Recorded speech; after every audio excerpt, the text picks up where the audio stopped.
They say a mother's love knows no bounds, but what happens when that love becomes the very thing that chains your child to misery? I opened my door to help my daughter in her time of need. I thought I was giving her shelter. Instead, I watched strangers invade my home, turn my child into their servant, and steal her dignity right before my eyes.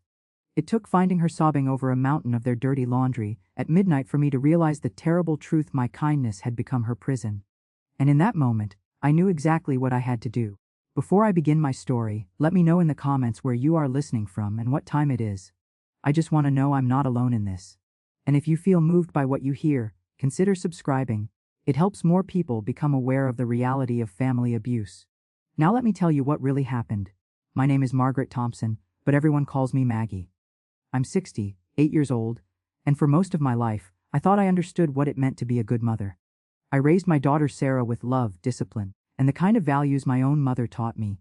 Be kind, be generous, family comes first. Those words were like scripture in our home. When my husband Daniel passed 2 years ago, the house felt too big and too quiet.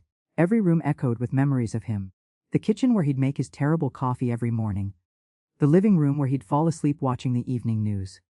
The garden he'd spent 30 years perfecting, now just rows of flowers I could barely maintain on my own. Sarah would visit every Sunday without fail. She'd bring groceries, help me with the yard work, and we'd sit on the porch drinking sweet tea just like we'd done since she was a little girl. Those Sundays kept me going. My daughter was my light in the darkness. Sarah had married Robert Crawford 8 years earlier. I'll be honest, I had my doubts about him from the start. He was pleasant enough, always polite, always said the right things.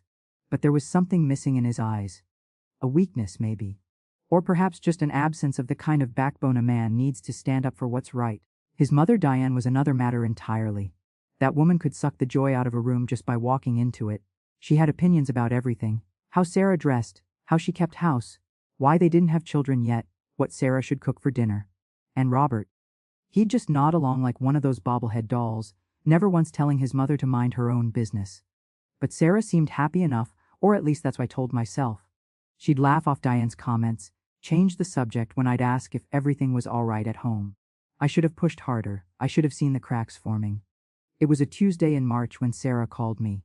I remember because I was planting the tomatoes Daniel always said should go in during the first week of spring.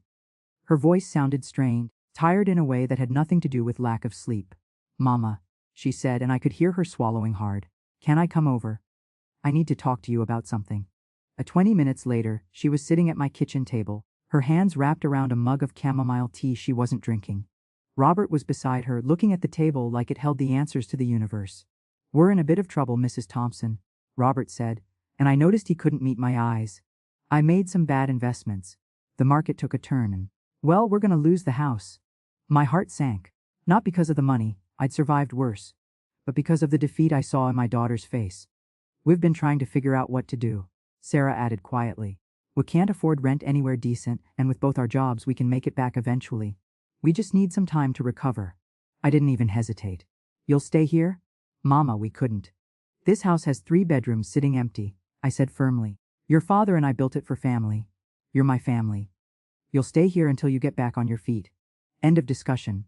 The relief on Sarah's face made my decision feel right. My baby girl needed help, and what kind of mother would I be if I turned her away? They moved in the following weekend. Sarah insisted on taking the smallest bedroom, even though I told her they should have the master suite. "That's your room, Mama," she said. "We're the guests here." For the first 2 weeks, everything was fine. Better than fine, actually. It was nice having life in the house again. Sarah would cook dinner, and we'd all eat together. Robert would help me fix little things around the house that I'd been putting off. In the evenings, Sarah and I would sit on the porch like old times, talking about everything and nothing. I should have known it wouldn't last. It was a Saturday afternoon when Diane's car pulled into my driveway. She didn't call ahead. She just showed up with her daughter Linda, Linda's husband Frank, and their 2 teenagers. "We're here," Diane announced, sweeping through my front door like she owned the place, her arms full of luggage. Robert told us about the living situation, and I said to Linda, "We can't let them go through this alone. Family sticks together." I stood in my own entryway, speechless, as 5 people I barely knew started carrying boxes and suitcases into my home. "Now, Maggie," Diane said, patting my arm like I was a confused child. "I know this might seem sudden, but you have all this space, and Linda and Frank just had some issues with their lease. It's only temporary, just until everyone gets sorted out. Mrs. Thompson, we really appreciate this, Linda said, though she was already eyeing my living room like she was planning how to rearrange it. I looked at Sarah, who'd gone pale as a ghost. Then at Robert, who was suddenly very interested in his shoes. Robert? I said slowly. Did you know about this? Mom thought it would be easier if we all stayed together, he mumbled. You know, share expenses and everything. Share expenses in my house, with my utilities, my food, my space. But Sarah was looking at me with pleading eyes, silently begging me not to make a scene, not to embarrass her in front of her in-laws. And because I was a fool who thought keeping the peace was more important than protecting my child, I smiled. Of course, I heard myself say, family sticks together. Diane beamed. I knew you'd understand now. Linda and Frank will take the master bedroom since they need the most space with their teenagers. The boys can share the third bedroom. Sarah and Robert have the small one, and you don't mind the couch, do you, Maggie? At your age, you probably don't sleep much anyway. In my own house. But before I could find my voice, Diane was already directing traffic, telling Linda's boys where to put things, rearranging my furniture, taking over my home like an invading army. And Sarah just stood there, her shoulders slumped, looking more defeated than I'd ever seen her. That's when I should have stopped it. That's when I should have said no, found my spine, and protected my daughter and my home. But I didn't. And that mistake would cost us both more than I could have imagined. The first night was a preview of the hell that was coming. Diane took it upon herself to cook dinner. Not because she was being helpful, mind you, but because she wanted to show everyone how a proper meal is done. She used up half the groceries I'd just bought, left my kitchen looking like a tornado had hit it, and then announced that the women would handle cleanup. By the women, she meant Sarah and me. Linda sat in my living room with her feet up on my coffee table, scrolling through her phone.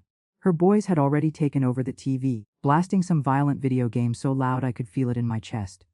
Frank was in what used to be my husband's reading chair, snoring with his mouth open. And Diane, she was giving directions from the kitchen doorway like a general commanding troops. Sarah, you missed a spot on that counter. Maggie, those dishes need to be hand-washed, not just rinsed. We can't have a dirty kitchen. What would people think? What people? We were in my house. I watched my daughter scrub the same pan 3 times because Diane kept finding imaginary spots on it. Each time Sarah would apologize and scrub harder, her shoulders hunched like she was trying to make herself smaller. Sarah, I said quietly, taking the pan from her hands. This is clean enough? Oh, Maggie. Diane said with that sugary condescension that made my teeth hurt. I know you've been on your own for a while, but we need to maintain standards. Sarah understands. Don't you, dear? Sarah nodded, took the pan back, and kept scrubbing. That night, I tried to sleep on my own couch. The same couch where Daniel and I had cuddled watching movies for 30 years. The same couch where I'd rocked Sarah when she was sick as a child. Now it was my bed, and I could hear Diane's daughter and son-in-law in my bedroom above, their bed creaking as they settled in. I didn't sleep at all. The next morning, I woke up to Diane rearranging my kitchen cabinets. Good morning, she chirped like this was perfectly normal. I'm just organizing things more efficiently. You had your spices in the strangest place. Those spices had been in that cabinet for 20 years. Daniel built that spice rack himself. Deanne, I'd prefer if you didn't. Oh, don't be silly. You'll thank me later. Now, I've made a list of house rules so we can all live together harmoniously. She actually had a printed list. Typed up and everything. I took it from her hands and read as raus far pesel so but I tied on breakfast at 7 a.m. sharp. Dinner at 6 p.m. Everyone eats together. Kitchen cleanup rotates between Maggie and Sarah. Living room TV priority goes to the teenagers for homework and appropriate recreation. Quiet hours after 9 p.m. except for the master bedroom. Grocery shopping will be coordinated by Diane to avoid waste. All guests must be approved by majority vote. Sarah handles all laundry as she has the most flexible schedule. I read it twice, sure I was missing something. This is my house, I said, my voice calmer than I felt. Of course it is, Diane smiled. But we're all family here. And families need structure. Robert agrees, don't you, son? Robert, who just wandered into the kitchen, nodded without even asking what he was agreeing to. Where's Sarah? I asked. Oh, she's already started on the laundry. I showed her where everyone's dirty clothes were. Poor dear was worried she'd fall behind. I found Sarah in my laundry room surrounded by mountains of clothes. She was sorting through them mechanically, her eyes red like she'd been crying. Baby girl, I said softly. She looked up, and I saw it, that brief flash of trapped panic before she put on a smile. Morning, Mama. Did you sleep okay? Sarah, this is too much. You shouldn't have to. It's fine, she said quickly. Too quickly. It's just until everyone gets settled. Robert says his mom is really stressed about Linda's situation, so I'm just trying to help keep the peace. Keep the peace. Those words would haunt me. This is my house, I said. Not Diane's. You don't have to follow her rules. Sarah's hands stilled on a shirt. Please, Mama. Don't make waves. Robert gets upset when his mom is upset and then, just, please. It's easier this way. Then what? I wanted to ask. But my daughter had already turned back to the laundry, shutting me out. The days that followed fell into a suffocating routine. Diane and Linda treated my home like a hotel where Sarah and I were the staff. They'd leave their dishes wherever they sat. They'd use towels once and toss them in the hamper. They'd complain about meals while doing nothing to help prepare them. The teenagers were worse. They'd track mud through the house, leave food wrappers everywhere, and blast music at all hours. When I'd ask them to turn it down, they'd ignore me. When I'd ask more firmly, Diane would appear like a summoned demon. Boys will be boys, Maggie. You're not used to having young people around. You'll adjust. In my own home. But the worst part was watching what they did to Sarah. My daughter became a ghost in her own life. She'd wake up before everyone else to start breakfast. She'd spend her lunch break calling home to see if anyone needed anything. She'd come home from teaching all day to cook dinner, clean up, do laundry, and handle whatever other tasks Diane had added to her list. Sarah, honey, could you run to the store? We're out of Linda's special yogurt. Sarah, the downstairs bathroom needs scrubbing. Sarah, the boys need their uniforms washed for tomorrow. Never a please. Never a thank you. Just demands one after another until my daughter moved through the house like a wind-up toy, programmed only to serve. And Robert, he watched his wife being destroyed and said nothing. He'd come home from work, eat the dinner Sarah prepared, and retreat to their tiny bedroom without a word of support or gratitude. When I tried to talk to him about it, he'd shrug. She doesn't mind helping out. That's just how Sarah is. 2 weeks turned into a month turned into 2. I tried to help Sarah with the chores, but Diane would always find reasons why I shouldn't. Maggie, you've already done so much letting us stay here. We can't have you exhausting yourself. Sarah's younger, she can handle it. She made it sound so reasonable. So caring. But it was control, pure and simple. I watched my daughter fade. She stopped talking about her students, the thing she loved most. She stopped laughing at dinner. She stopped sitting on the porch with me in the evenings, because she was too busy fulfilling Diane's endless list of demands. The worst moment came on a Thursday night. I'd made my famous peach cobbler, Daniel's favorite, hoping it might bring a little joy to Sarah's face. I'd spent all afternoon on it, using the recipe my mother taught me. We were all at the dinner table when Diane took a bite and made a face. Maggie, is this supposed to be sweet? It tastes burnt. It wasn't burnt, it was perfect. I think it's delicious, I said firmly. Well, that's subjective, isn't it? Diane smiled that cold smile. Sarah, honey, maybe you could give Maggie some baking tips. You make such wonderful desserts. Sarah's fork froze halfway to her mouth. Mom, I'm sure it's fine. Don't be modest. Remember that chocolate cake you made for Robert's birthday? Now that was a proper dessert. Diane turned to the table. Sarah's quite the baker. Much better than store-bought or, well, amateur attempts. Amateur attempts. My cobbler, in my house. I looked at Robert, waiting for him to defend me, to defend his wife, to show a single vertebra in that spineless body of his. He just kept eating, eyes on his plate. But Sarah, my sweet, people-pleasing daughter, she smiled that broken smile and said, I'm sure Mama's cobbler is wonderful, Diane. It always is. If you say so, dear. Diane pushed her plate away, the cobbler barely touched. Linda did the same. Then the boys, only Frank finished his, but I think he was too oblivious to notice the power play happening around him. After dinner, while Sarah and I cleaned up per Diane's rotation schedule, I tried again. Baby, you don't have to take this. Take what, Mama? She wouldn't look at me. This treatment. These people in our home, using you like. They're Robert's family, she said quietly, her hands trembling as she scrubbed a pot. I made vows. For better or worse, this is just a rough patch. This isn't a rough patch, Sarah. This is abuse. The pot clattered into the sink. Sarah's shoulders shook, and for a moment I thought she might break, might finally let me help her. But then she straightened up, wiped her eyes and said in a voice that wasn't hers, I'm fine, Mama. Everything's fine. And she walked away, leaving me alone with the dishes and my breaking heart. That night, I laid on my couch and stared at the ceiling, listening to my house creak and settle around these invaders. I thought about my husband, about what he would say if he could see what I'd allowed to happen to our daughter. I'd failed her. I'd been so worried about keeping the peace, about not causing trouble, about being the accommodating mother-in-law that I'd let these people turn my daughter into a servant. But I didn't know yet how bad it would get. I didn't know that in 2 days, I'd find my daughter at her breaking point. And I didn't know that when I did, something in me would finally snap. It was a Saturday night when everything changed. The day had been typical, which meant it was terrible. Diane had decided we needed a deep clean of the entire house. And by we, she meant Sarah. I'd watched my daughter scrub baseboards on her hands and knees While Linda lounged on the couch she'd just vacuumed, dropping crumbs from a bag of chips onto the freshly cleaned carpet. "Sarah, you missed a spot by the door," Diane had called out, not even looking up from her magazine. Sarah had gone back and scrubbed the same spot again. By dinner time, I could see the exhaustion carved into my daughter's face. Her hands trembled as she set plates on the table. She'd made a pot roast with all the fixings, Diane's request, and the kitchen was sweltering from hours of cooking. We sat down to eat, and I watched Diane cut into the roast, chew thoughtfully, and then sigh. "It's a bit dry, Sarah. Did you not baste it enough?" "I'm sorry," Sarah said automatically. "I'll do better next time. See that you do. A woman should know how to cook a proper roast." Diane turned to her grandsons. "Boys, eat what you can. We'll order pizza later." Robert said nothing. He never did. After dinner there were dishes from the elaborate meal. Pots, pans, serving platters, the good china Diane had insisted they use. Sarah started washing while I dried, working in silence because I didn't trust myself to speak.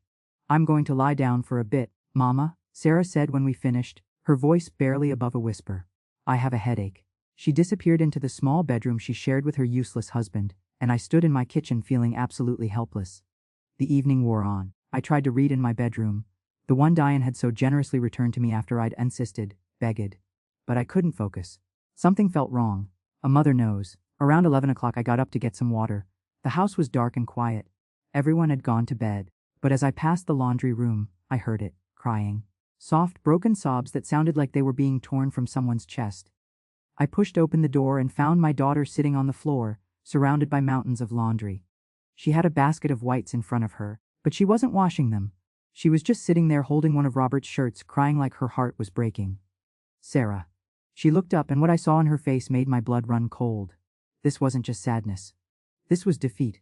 Complete and total defeat. My daughter's spirit had been broken.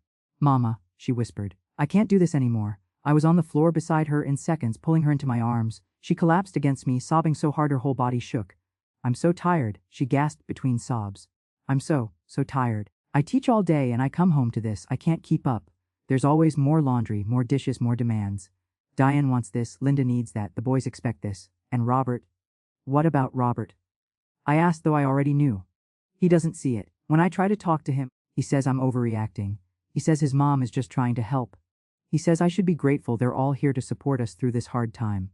She laughed, a bitter sound that didn't belong in my daughter's mouth. "Support us? Mama, they don't work. They don't contribute. They just take and take and take, and I have nothing left to give." "Then stop giving," I said, holding her tighter. "Baby girl, you have to stand up to them." I tried. Her voice cracked. "Last week I asked Diane if maybe Linda could help with some of the cooking. Do you know what she said? She said Linda has a sensitive stomach and gets stressed in kitchens.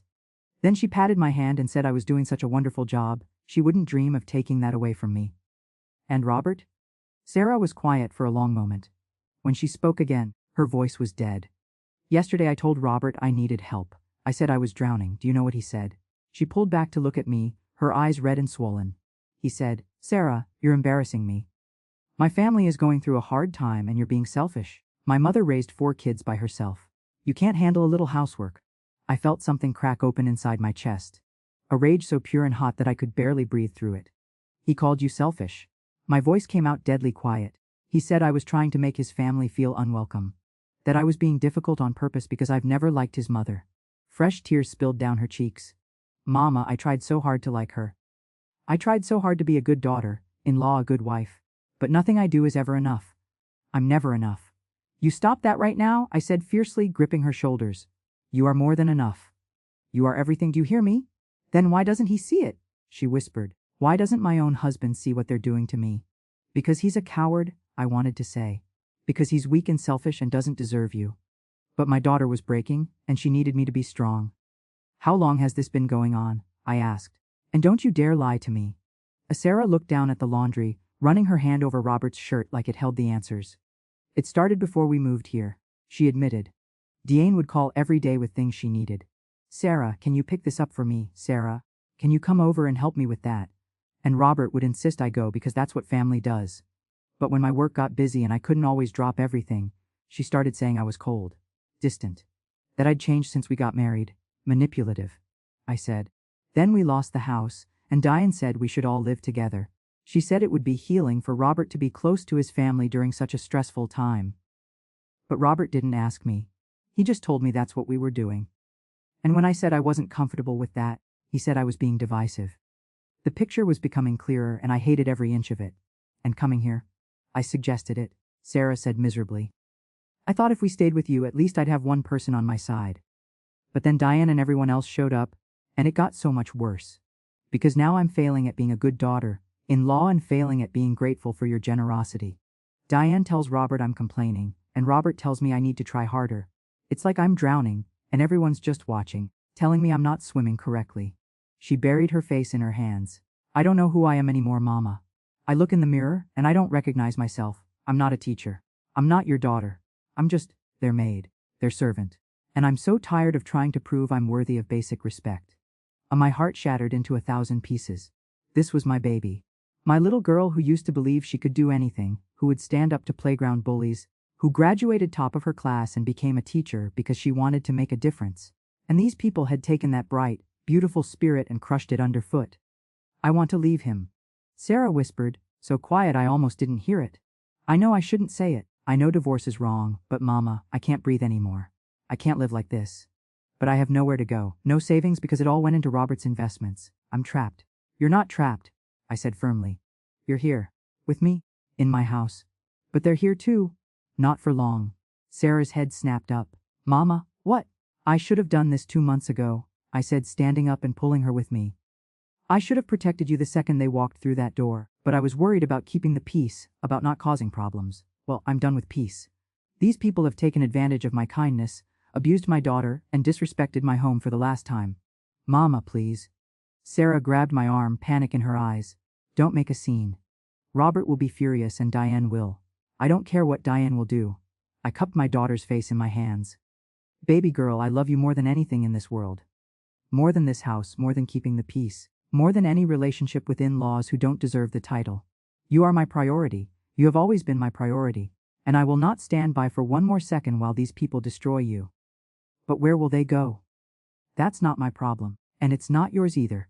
For the first time in months, I saw a flicker of hope in my daughter's eyes. And something else, relief. Do you mean it? She asked. Every word. I looked at the mountains of their laundry surrounding us. Go to bed, baby. Get some rest. Tomorrow morning, everything changes. Sarah hugged me so tight I could barely breathe. I love you, Mama. I love you too. Now go, you're gonna need your strength. After she left, I stood alone in that laundry room, looking at all the work these people had dumped on my daughter. Clothes they expected her to wash, fold, and put away without a word of thanks. I walked over to the washing machine and unplugged it. Then I went to my bedroom, set my alarm for 6 in the morning, and planned exactly what I was going to say. Because come tomorrow, Diane Crawford was about to learn that you don't mess with a mother's child. Not in my house. Not ever again. I woke up at 5:30, half an hour before my alarm. I'd barely slept, my mind running through everything I needed to say, everything I needed to do. But I felt clear-headed for the first time in months. Focused. I got dressed carefully, my good slacks, a crisp blouse, my Sunday shoes. If I was going to take back my home, I was going to do it with dignity.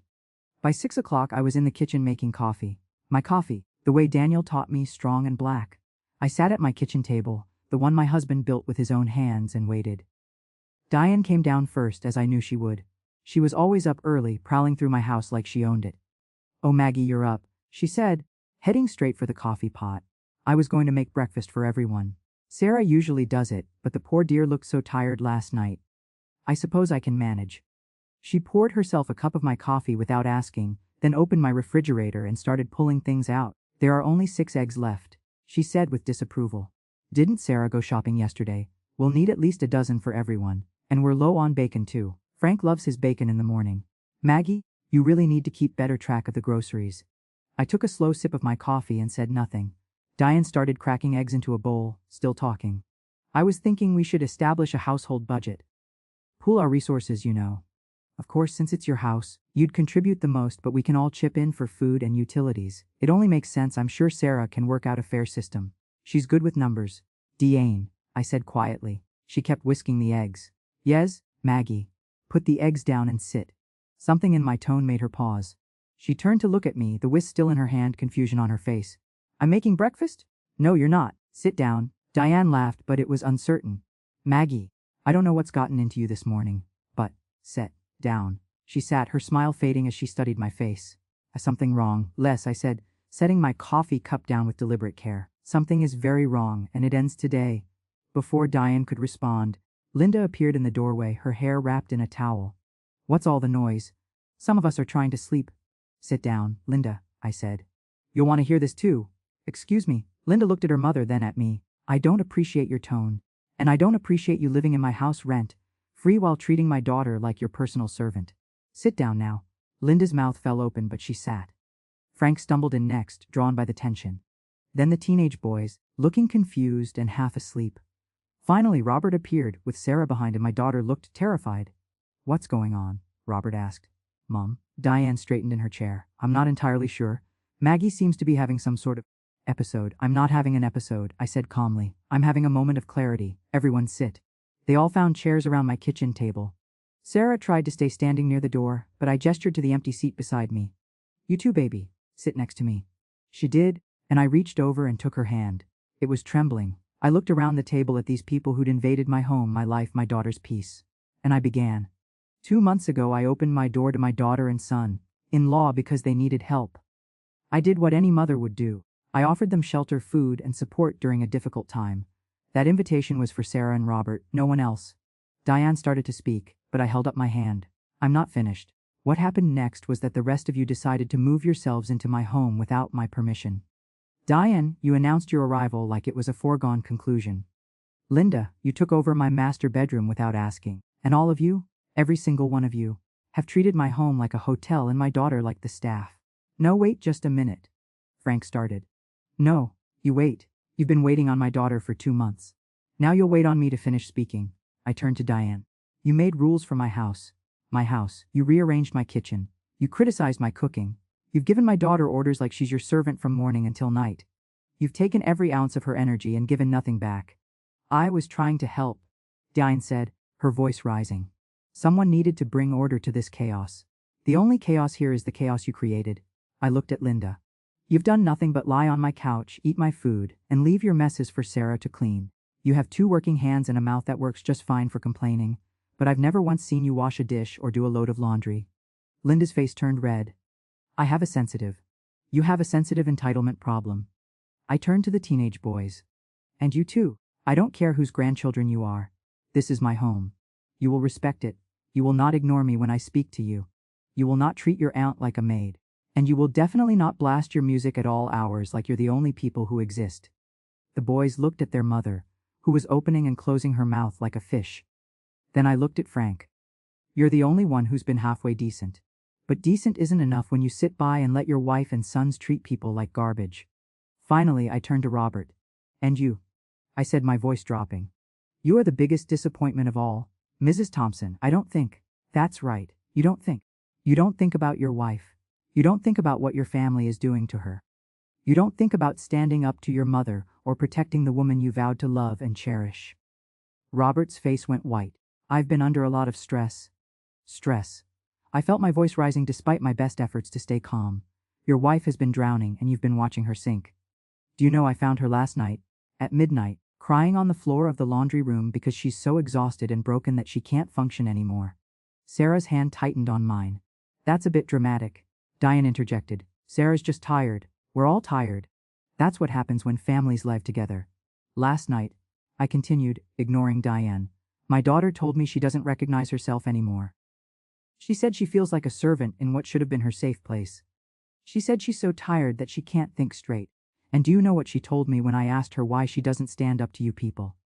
The table was silent. She said she tried. She said she asked for help, and her husband. I looked directly at Robert, called her selfish. Told her she was embarrassing him. Told her she was being difficult. I didn't mean, Robert started. Yes, you did. You meant every word. Because you're a coward who would rather sacrifice his wife's happiness and health than have an uncomfortable conversation with your mother. Don't you dare talk to my son that way. Diane was on her feet now, her face flushed with anger. We came here to help. To support. And this is the thanks we get. Sarah knows her duties as a wife and daughter-in-law. If she's struggling, maybe she needs to manage her time better. Her duties.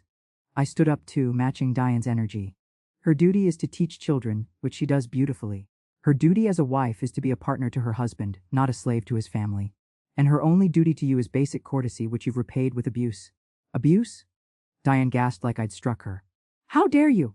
I've been nothing but supportive. You've been nothing but a bully. A manipulative, controlling bully who hides behind words like family and support while you systematically destroy people's boundaries and self-respect. The kitchen was electric with tension. Linda was crying. The boys looked scared. Frank was staring at his hands. Robert was pale as death. And Diane was shaking with rage. I will not be spoken to this way, she said, her voice like ice. Robert, we're leaving. Get your things, we'll find somewhere else to stay where we're actually appreciated. Good idea, I said. Because I want all of you out of my house. Today now. The silence that followed was deafening. You can't be serious? Linda finally said. We have nowhere to go. That's not my problem. But our lease doesn't exist, does it? I looked at her steadily. You never had lease problems. You just wanted free housing. Well, the free ride is over, Mama, Robert said, his voice pleading as he looked at Diane. Maybe we can talk about this. There's nothing to talk about, Diane said coldly. We know where we're not wanted. Come on, Linda, boys. We're leaving this ungrateful house. Wet, I said. I'm not finished. Diane turned, her eyebrows raised. Oh, there's more. Yes, Sarah is staying here, with me, and you. I pointed at Robert, have a choice to make. Robert looked like he'd been slapped. A choice. I said, my voice steady and clear. You can stay here with your wife in this house and work on becoming the husband she deserves. Or you can leave with your mother and show us all exactly what kind of man you really are. This is ridiculous. Diane sputtered. Robert, you're not going to listen to this. I'm talking to my son-in-law. I cut her off. Not you, Robert, I'm giving you one chance. Right here, right now, to choose your wife over your mother's manipulation. Robert's eyes darted between me, Sarah, and Diane. I could see the war happening inside him. Part of me, the part that still wanted to believe he had some decency buried deep down, hoped he'd choose right. Sarah, he said, turning to her. You know my mom doesn't mean any harm. She's used to running things. If we could all just calm down and talk about this. No, Sarah said quietly. Everyone turned to look at her. My daughter, who'd been silent through this whole confrontation, finally found her voice. No, Robert, no more talking. No more calming down. No more making excuses for your mother while I'm falling apart. Her voice was shaking, but she kept going. Your mama asked you to make a choice. So choose. Sarah, be reasonable. I am being reasonable. For the first time in our marriage, I'm being completely reasonable. Do you love me? Robert blinked. Of course I love you. Then prove it. Tell your mother she needs to leave. Tell her she's been wrong. Tell her you choose me. The kitchen held its breath. Robert opened his mouth, closed it, looked at his mother, who was watching him with narrowed eyes, her arms crossed over her chest. Sarah, you're putting me in an impossible position, he said finally. And just like that, I knew. Sarah knew too. I could see it in the way her shoulders dropped, the way something died behind her eyes. That's not an answer? She whispered. I'm not going to choose between my wife and my mother. That's not fair to ask. Life isn't fair, Robert, I said. But marriage means your wife comes first. That's the vow you took. That's what forsaking all others means. It means when your mother is hurting your wife, you protect your wife. That's not a choice. That's just being a decent human being. My mother isn't hurting anyone. Robert's voice rose. She's trying to help. And maybe if Sarah wasn't so sensitive, if she could just appreciate what we're all going through. There it is, Sarah said, so quietly I almost didn't hear her. There's the truth. I'm too sensitive. I'm not appreciative enough. It's my fault. I didn't say that. You just did. Sarah stood up, still holding my hand like it was an anchor. You just chose your mother over me. You just told me that my feelings don't matter. That I should be grateful for abuse. Don't be dramatic, Diane interjected. Nobody's being abused. Robert, tell her she's being dramatic. But Robert wasn't looking at his mother anymore. He was looking at Sarah, and I think he was finally seeing what I'd seen for months. The exhaustion, the defeat, the woman his wife had become under his family's thumb. Sarah, he said, his voice cracking. I do love you.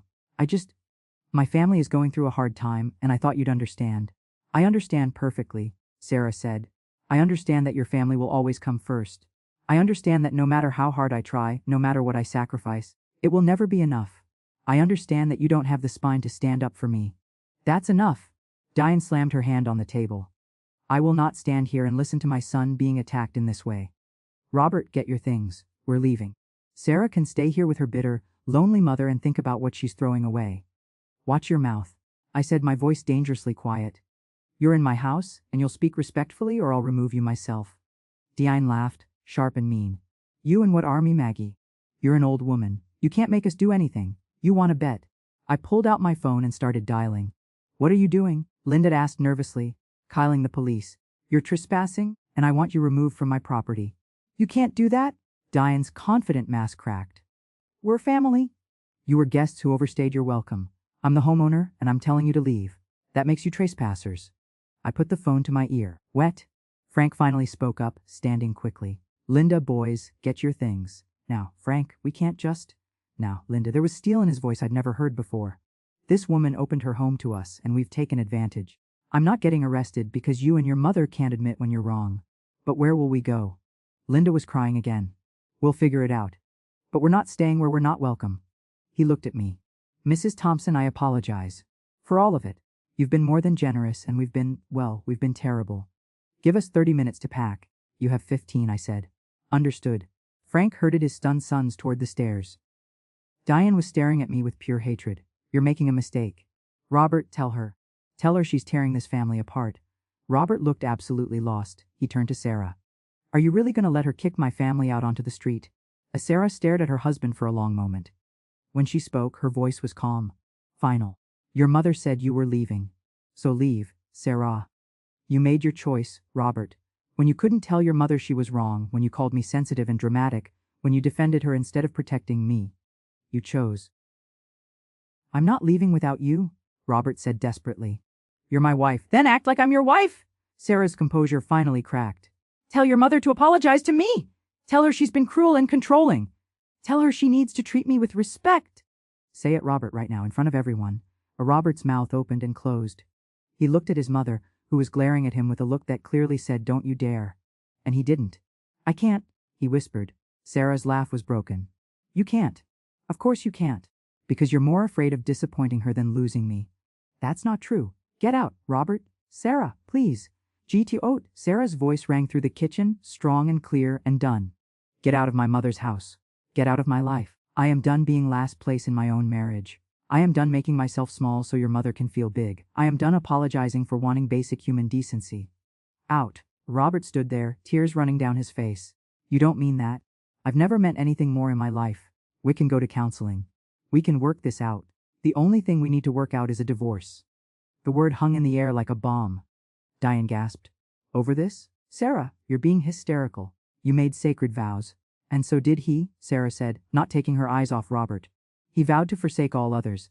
He vowed to honor me. He vowed to cherish me. He broke those vows every single day he let you treat me like I was worthless. Every time he chose your comfort over my pain. Every time he told me I was overreacting instead of telling you to back off. Those vows died a long time ago. I'm just finally admitting it. Sarah, I love you, Robert said, his voice breaking. If this is what your love looks like, I don't want it. Upstairs, we could hear Linda and Frank moving around packing. The teenage boys were arguing about something, the sounds of departure. You'll regret this? Diane said coldly. Both of you. Robert, you have 5 minutes to talk sense into your wife, or we're leaving without you. She swept out of the kitchen like a queen in exile, Linda trailing behind her. Robert and Sarah stood looking at each other across the kitchen table. All those years of marriage, all those promises, all that hope. It was ending in my kitchen at 7 o'clock on a Sunday morning. Sarah. Robert said one more time. Please, I'll do better. I'll talk to my mom. I'll make things right. When? Sarah asked. When were you going to do that, Robert? After I had a breakdown. After I ended up in the hospital. After I was so broken I couldn't get out of bed. When was enough going to be enough for you? He had no answer. That's what I thought. Sarah walked past him toward the hallway. I'll have my lawyer contact you about the divorce papers. Wait, you can't, Sarah. But my daughter didn't stop. She walked out of that kitchen with her head high, and for the first time in months, I saw a glimpse of the strong woman she used to be. Robert looked at me, desperate. Mrs. Thompson, please. Talk to her. Tell her she's making a mistake. The only mistake, I said quietly, was you. Now get your things and get out of my house. You have 10 minutes before I call the police. This is your fault, he said, his desperation turning to anger. You turned her against me. You poisoned her mind. I opened her eyes to what was already there. Now move. Robert stood there for another moment like he was waiting for me to take it all back, to tell him it was a joke. When I didn't, he turned and walked upstairs. I sat back down at the kitchen table, my legs suddenly shaky. The coffee in my cup was cold now, but I drank it anyway. From upstairs came the sounds of chaos. Drawers opening, suitcases zipping, Diane's sharp voice giving orders. Through it all, I sat in my kitchen and waited for them to leave. It took longer than 15 minutes. It took 23. But eventually, they came down the stairs, luggage in hand, looking like refugees from a war they'd started themselves. Diane stopped at the front door and turned to face me. Her face was twisted with fury and something else. Humiliation? You'll regret this, she said. Mark my words, Maggie Thompson. You'll regret destroying this family. I didn't destroy anything, I said, walking to stand by the door. I protected my daughter, something you never learned to do for yours. Diane's face went purple. She opened her mouth, and I could see her searching for words cutting enough, cruel enough, to hurt me the way I'd hurt her. Let me get 3 words. I slammed the door in her face. Through the wood. I could hear her screaming, but I didn't care what she had to say. I turned the deadbolt, drew the chain, and stood there with my hand on the door until I heard their cars start and drive away. Then, and only then, did I let myself breathe. The silence that followed their departure was deafening. I stood in my entryway, my hand still on the deadbolt, listening to the sound of my house settling around me. For the first time in 2 months, it felt like mine again. Empty, but mine. Mama? I turned to find Sarah standing at the bottom of the stairs. She looked small, fragile, like a strong wind might blow her away. But her eyes were clear. I said, I heard. She wrapped her arms around herself. I told Robert to leave his key on the counter. He did. Then he just left.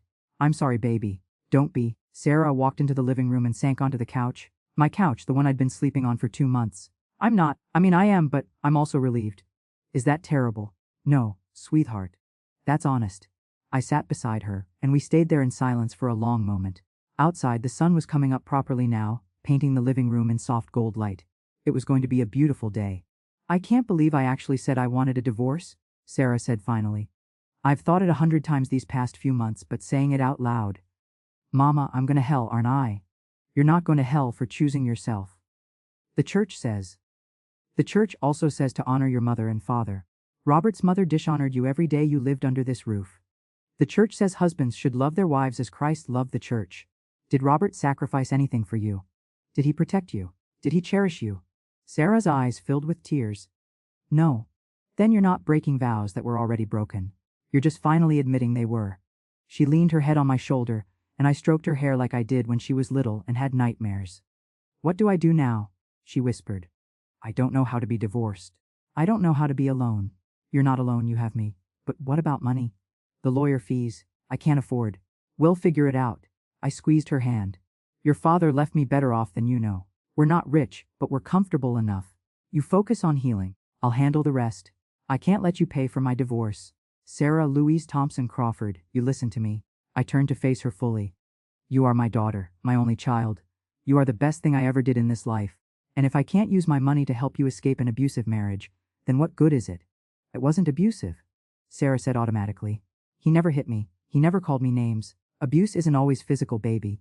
Abuse is making you feel small. It's letting people treat you like a servant. It's choosing everyone else's comfort over your pain. It's calling you dramatic when you ask for help. It's breaking your spirit so slowly you don't even notice it's happening until you're crying on the laundry room floor at midnight. Sarah was quiet for a long time. When she spoke again, her voice was barely audible. I didn't want to admit it. Because if I admitted it was abuse, then I had to admit I'd wasted 8 years of my life on a man who didn't really love me, and that's harder than just saying it didn't work out. You didn't waste anything, I said firmly. You learned, you tried. You gave it everything you had. But you can't save a marriage by yourself, and you can't love someone into becoming who you need them to be. I really thought he'd choose me, Sarah whispered. When you gave him that choice, I thought. For just a second, I thought he'd finally stand up to his mother. I thought he'd finally see what she was doing. But he couldn't even do that. He couldn't even say she was wrong. I know, baby, I know. And we sat there as the morning light grew stronger, and slowly, I felt some of the tension leave Sarah's body. She wasn't okay, she wouldn't be okay for a while. But she was here. She was safe. And that was enough for now. I need to call the school, Sarah said eventually, sitting up and wiping her eyes. Tell them I need a few personal days. Good idea. Take a week. Take 2 if you need them. I can't take 2 weeks. You can and you will. Sarah, you've been running on empty for months. Your body needs rest. Your mind needs rest. Your soul needs rest. The school will understand. Sarah nodded slowly. Okay. I'll call them. While she went to make the call, I started cleaning. Not because the house was particularly dirty. Diane and her clan had at least taken their belongings. But because I needed to do something with my hands. I stripped the beds in the master bedroom and the 3rd bedroom. I opened all the windows to air out the rooms. I took down the stupid chore chart Diane had hung in the kitchen and threw it in the trash. I reorganized my spice rack back the way Daniel had built it. With every small act of reclamation, I felt the house coming back to life. My life. Sarah found me in the kitchen around noon, looking more rested than she had in weeks. I called the school. Mrs. Patterson said to take whatever time I need, she said. Sarah's voice caught. She said she'd noticed I seemed tired lately and was worried about me. I didn't think anyone noticed. People notice more than you think. They just don't always say something. I'm hungry, Sarah said, and then looked surprised. I'm actually hungry. I haven't been hungry in weeks. Then let's eat. I opened the refrigerator, which was still fairly full since I'd done the shopping. What sounds good? Grilled cheese. I smiled. Like when you were little. Exactly like when I was little. So I made us grilled cheese sandwiches, the way I'd made them for Sarah her whole childhood. Buttered on the outside, 2 kinds of cheese on the inside, grilled until they were perfectly golden. We ate them at the kitchen table with potato chips and sweet tea, and for the first time in months, I heard my daughter laugh. I forgot food could taste good, she said. I've been so stressed that everything just tasted like cardboard. That's what anxiety does. Steals your joy even in the small things. The afternoon passed quietly. Sarah took a long shower, her first real shower in weeks, she admitted, since she'd been too exhausted to do more than quick rinses before falling into bed. I did laundry, but just ours. Just 2 people's worth. It was a revelation how little there actually was. Around 4 o'clock, Sarah's phone rang. She looked at the screen and went pale. It's Robert. You don't have to answer it, I know. But, she took a deep breath and answered. Hello. I couldn't hear what Robert was saying, but I could hear his tone, urgent, pleading. No, Robert, Sarah said, her voice steady. I meant what I said. No. I'm not going to change my mind. Your mother? Robert, your mother spent 2 months treating me like a servant while you watched. No, this isn't about her. This is about you. About care if she's upset. I don't care if your whole family is upset. For once in my life, I'm putting myself first. There was a longer pause. Sarah's jaw tightened. You want to know what you can do? You can sign the divorce papers when they come. You can move on with your life. And you can maybe, just maybe, think about what kind of man you want to be for your next wife. Because you weren't the man I needed. Goodbye, Robert. She hung up and immediately blocked his number. How do you feel? I asked, shaky. But good. Is that weird? No, baby. That's growth. That evening, we ordered pizza, something Diane never let us do because it was unhealthy and lazy. We ate it on the couch watching old movies, just the 2 of us. No one demanding Sarah get up and serve them. No one criticizing our choices. No one making her feel small. It was perfect. Before bed, Sarah hugged me tight. Thank you, Mama, she said. For standing up for me. For kicking them out. For choosing me. Always, I said. I will always choose you. That night, Sarah slept in her old bedroom. The one she'd grown up in before marriage, before Robert, before any of this. And I slept in my own bed, in my own room, in my own house. The next morning I woke up to the smell of coffee. I came downstairs to find Sarah in the kitchen making breakfast. Not because someone demanded it, but because she wanted to. Morning, Mama, she said, smiling.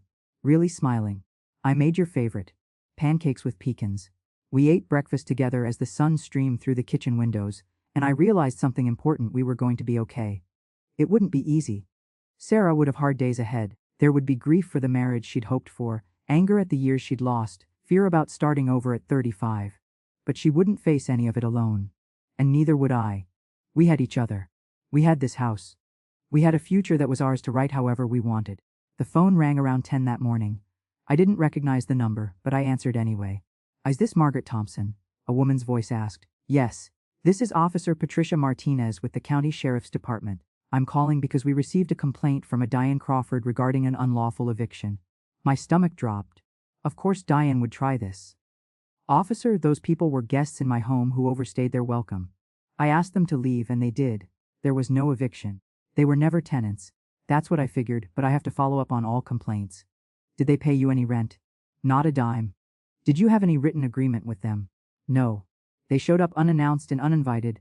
I tolerated them for 2 months out of kindness, and yesterday I asked them to leave. Then there's no case here. You have every right to ask guests to leave your property. I'll mark this complaint as unfounded. She paused. Off the record, Mrs. Thompson. Good for you. I've seen too many people get taken advantage of by family members who think family means they can do whatever they want. Thank you, officer. You have a good day, ma'am. And if Miss Crawford continues to harass you, don't hesitate to call us. I hung up and smiled. Diane's last attempt at control had failed. Sarah came into the room. Who was that? The sheriff's department. Diane reported me for unlawful eviction. Sarah's eyes went wide. What? It's fine. The officer said there's no case. Diane was just trying to cause trouble. She's going to keep trying. Sarah said quietly. You know that, right? She's not going to just let this go. Let her try. This is my house. You are my daughter. And I will protect both with everything I have. Sarah smiled, and this time it reached her eyes. I believe you, Mama. I really do. 3 months later, I was in the garden pulling weeds when I heard Sarah's car pull into the driveway. She was home early from school, and I could hear the excitement in her footsteps as she came around the house. Mama! Guess what? I stood up brushing dirt from my knees. My daughter was practically glowing. What is it, baby? The divorce is final! The papers came through today, it's done. I'm free. She threw her arms around me, and I held her tight, feeling the joy radiating off her like sunlight. How do you feel? I asked, she said, pulling back with tears in her eyes.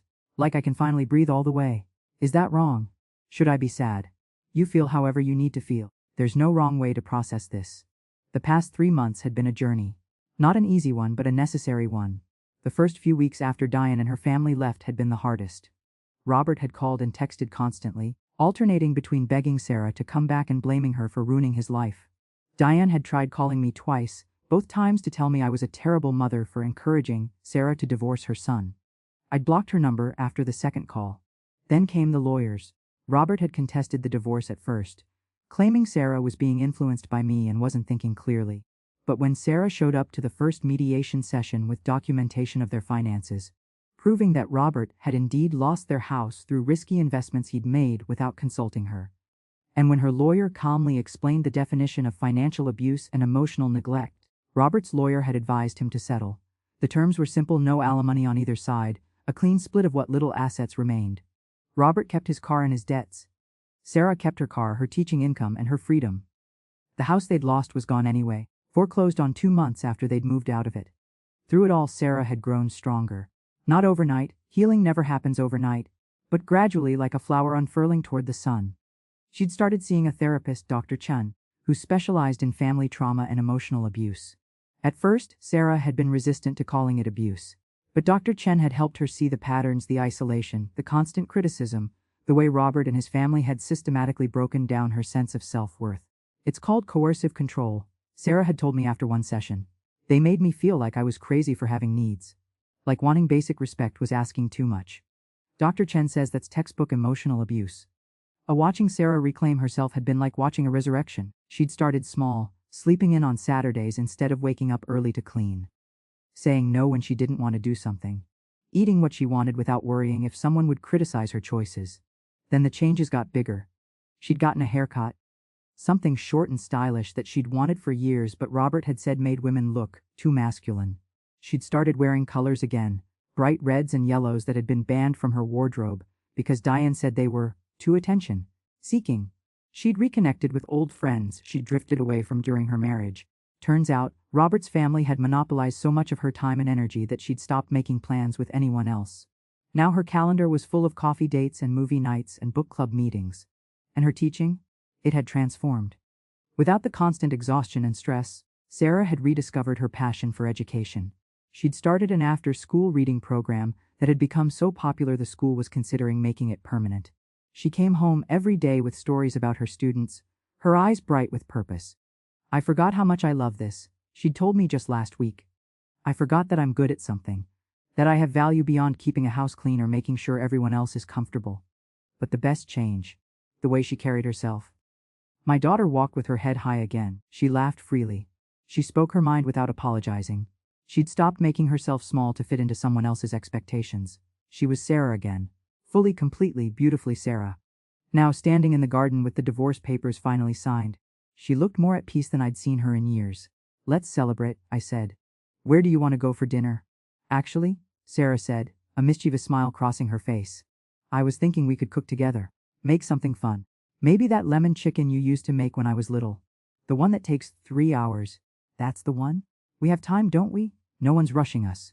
No one's demanding we serve them first or criticizing how we do it. Just you and me, cooking because we want to. So that's what we did. We spent the afternoon in the kitchen together, cooking and talking and laughing. Sarah told me about a student who'd finally learned to read after struggling all year. I told her about the garden club I'd joined, where I'd made friends with 3 women my age who met every Thursday to drink wine and gossip about their grandchildren. We were both building new lives, better lives. As we sat down to eat that evening, Sarah raised her glass of sweet tea. A toast. she said. To new beginnings. To new beginnings, I echoed, clinking my glass against hers. And to you, Mama, for saving me. For standing up when I couldn't. For showing me what real love looks like. Baby, you saved yourself. I just reminded you that you could. We ate slowly, savoring every bite, talking about everything and nothing. Sarah told me she was thinking about going back to school to get her master's degree. I told her I was thinking about taking a trip to see the Grand Canyon. Something Daniel and I had always planned to do, but never got around to. We were making plans, building futures, living instead of just surviving. After dinner, we moved to the porch with our tea. It was a beautiful evening, warm with a gentle breeze. The kind of evening made for rocking chairs and comfortable silence. Mama, Sarah said after a while. Yes, baby? Do you think I'll ever trust anyone again? Ever want to get married again? I thought about it carefully before answering. I think you'll learn to trust yourself again first. And when you do that, you'll know who deserves your trust and who doesn't. As for marriage, I reached over and squeezed her hand. That's not something you need to worry about right now. Focus on falling in love with yourself first. The rest will come when it's meant to. I'm not sure I know how to do that. Love myself, I mean. You're already doing it. Every time you set a boundary, every time you choose what you want instead of what someone else expects, every time you speak up instead of staying silent. That's self-love. It doesn't have to be perfect. It just has to be intentional. Sarah nodded slowly. Decker Chen says the same thing. She says healing isn't linear. Some days will be harder than others. That's true for everything worth doing. We sat in comfortable silence, watching the sun set over the garden Daniel had planted and I was learning to maintain. The tomatoes were coming in beautifully this year. He would have been proud. Do you think Daddy would be proud of me? Sarah asked quietly. For the divorce. For giving up. First of all, you didn't give up. You chose yourself. That's different. And second, your daddy loved you more than anything in this world. He would be proud that you found the strength to walk away from something that was hurting you. That takes more courage than staying ever would. I miss him. I miss him too. Every single day. But I think he's looking down on us right now, smiling, glad that we're finally taking care of each other the way we should have been all along. Sarah wiped her eyes. No more tears. I'm done crying over Robert Crawford. Then what do you want to do? She thought for a moment, then grinned. Ice cream. I want to go get ice cream with my mama and eat it until we're sick. Now that sounds like a plan. We drove to the local ice cream shop, the one that had been there since Sarah was a child. She ordered a double scoop of mint chocolate chip, her favorite, and I got my usual butter pecan. We sat outside at one of the little tables eating our ice cream and watching people walk by. You know what's funny? Sarah said between bites. I spent so many years trying to be the perfect wife, the perfect daughter-in-law, the perfect everything. And I was miserable. Now I'm divorced, living with my mom at 35, and I'm happier than I've been in years. How does that make sense? It makes perfect sense. You're living authentically. That's always going to feel better than performing for people who don't appreciate you. When did you get so wise? Around the time I kicked 5 people out of my house in 15 minutes. The Sarah laughed so hard she nearly dropped her cone. I still can't believe you did that. The look on Diane's face when you shut the door. She wanted to get 3 words in. I said with a smile. But I decided she'd already said enough. Best moment of my life. Sarah declared. Second only to blocking Robert's number. We finished our ice cream and drove home in comfortable silence, the windows down, the radio playing softly. It was the kind of evening that felt like a blessing, simple and perfect. That night, as I was getting ready for bed, Sarah knocked on my door. Come in, baby. She sat on the edge of my bed looking younger than her 35 years. Thank you, Mama, she said. For everything. For taking me in. For kicking them out. For supporting me through the divorce. For reminding me who I was before I lost myself. I don't know what I would have done without you. You would have found your way eventually. You're stronger than you think. Maybe. But it would have taken a lot longer and hurt a lot more. She hugged me tight. I love you. I love you too, baby girl. Always have, always will. After she left, I sat on my bed and looked around the room, my room, in my house. With my daughter safe under my roof, I thought about Daniel, about how much he would have loved seeing Sarah find herself again. I thought about the past 3 months, about the healing that had happened within these walls. And I thought about Diane Crawford, probably still fuming somewhere, convinced she'd been wronged. Let her fume. Let her play the victim. It changed nothing. Because the truth was simple. I'd done what any mother should do. I'd protected my child. I'd drawn a line in the sand and refused to let anyone cross it. I'd chosen love over false peace, boundaries over blind family loyalty. And I'd do it again in a heartbeat. I turned off the light and settled into bed, feeling more content than I had in years. Tomorrow Sarah and I were going to work in the garden together. Next week, We were going to a concert, something Sarah had always wanted to do but Robert said was a waste of money. That we were building a life. Not perfect, but ours. And sometimes, that's exactly what healing looks like.